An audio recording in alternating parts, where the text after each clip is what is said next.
जात धर्म के भेद मिटा के बढ़त हवे नव छत्तीसगढ़ महा। जय सतनाम के गूंज परे धरती गगन मन गान। बोलत हवे अब हिंदुस्तान मन के एक समान। बोलत हवे अब हिंदुस्तान मन के एक समान।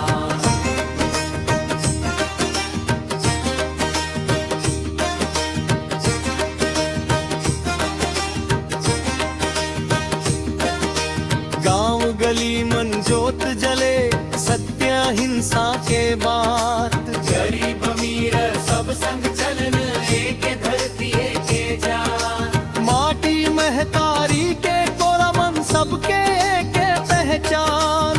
बोलत हवे अब हिंदुस्तान मन के एक समान। बोलत हवे अब हिंदुस्तान मन के एक समान। बोलत हवे अब हिंदुस्तान मन के एक समान।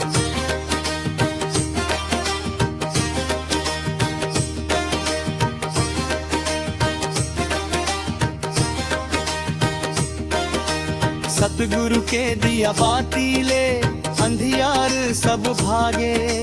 छतरी कर पे संग जुड़ के नव इतिहास जागे। नफरत के दीवार गिरत हवे फैलत प्रेम दान।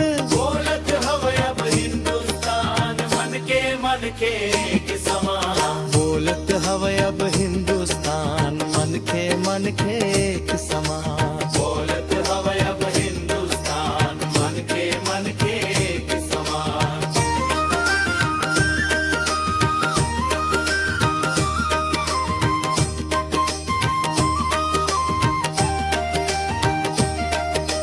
तिरंगा लहराए गगन में गूंजे भारत नाम।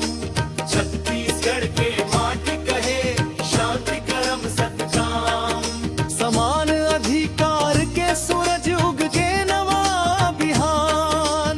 बोलत हवे अब हिंदुस्तान मन के एक समान। बोलत हवे अब हिंदुस्तान मन के एक समान। बोलत हवे अब हिंदुस्तान मन के एक समान।